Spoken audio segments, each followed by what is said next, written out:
लाल button पे click करके channel को subscribe करें और साथ ही घंटी वाले बटन को दबा दें ताकि आप हमारा वीडियो सबसे पहले देख सकें।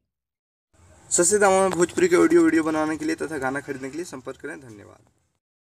नमस्कार भैया लोग, रउआ सबके स्वागत और पसंद है चैनल भोजपुरी एंटरटेनमेंट पर। तो आगे बानी लेके कोई जबरदस्त न्यूज़ भैया, तो वीडियो कर दें लाइक और चैनल के अभी तक नहीं के बानी सब्सक्राइब तो कर ली सब्सक्राइब। जी भैया ये जो न्यूज़ बा ये प्रमोद प्रेमी जी के बारे में बाकी भैया इनका जो फिल्म बा मुन्ना मवाली वो फिल्म के फर्स्ट लुक जारी हो गई बा। जी भैया बहुत ही बढ़िया फर्स्ट लुक बा। आज हम ये फिल्म के बारे में वो लोग के बहुत कुछ बताए तो वो लोग वीडियो के पूरा देखें। जी भैया सबसे पहले वो लोग बता दे बानी कि फिल्म में कौन कौन एक्टर एक्ट्रेस हों। तो सबसे पहले प्रमोद प्रेमी जी जो एकदम बिल्कुल नया उभरता स्टार हुआ, जो बिल्कुल नया नया एकदम स्टार बनल बाड़न एक ई हमन, और साथ में इनका साथ जो एकदम एक्ट्रेस वन उनका नाम बा अंजना सिंह जी। जी भैया अंजना सिंह जी और प्रमोद प्रेमी जी फिल्म में हुन। साथ में अयाज खान जी के नाम वो लोग जानता नहीं, अयाज खान जो बहुत सारा फिल्म में कर चुकल बानी वो भी है ई फिल्म में। साथ में वो लोग बतासा के नाम से जिनका के वो लोग जानता नहीं, जो बहुत ही बड़ा भोजपुरी इंडस्ट्री के कॉमेडियन हुन, लेकिन वो भी फिल्म में हैं, लेकिन वो ई फिल्म में कॉमेडियन के रूप में ना है, ई फिल्म में वो बिल्कुल विलन के रूप में हैं। जी भैया अयाज खान जी हैं, साथ में प्रमोद प्रेमी जी हैं और अंजना सिंह जी हैं। भैया ये जो फिल्म के फर्स्ट लुक बा बहुत ही बढ़िया फर्स्ट लुक बनल बा। फिल्म के प्रोड्यूसर जो हुन उनका नाम पप्पू पांडे जी बा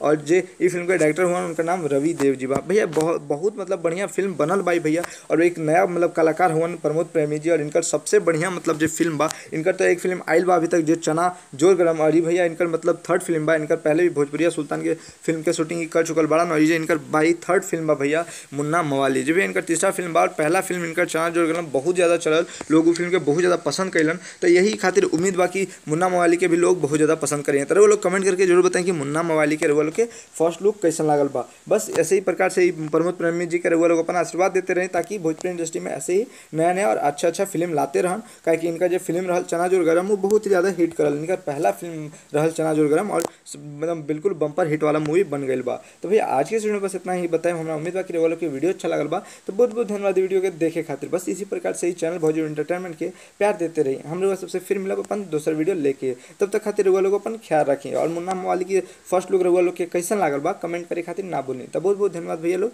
ये वीडियो के देखे खातिर।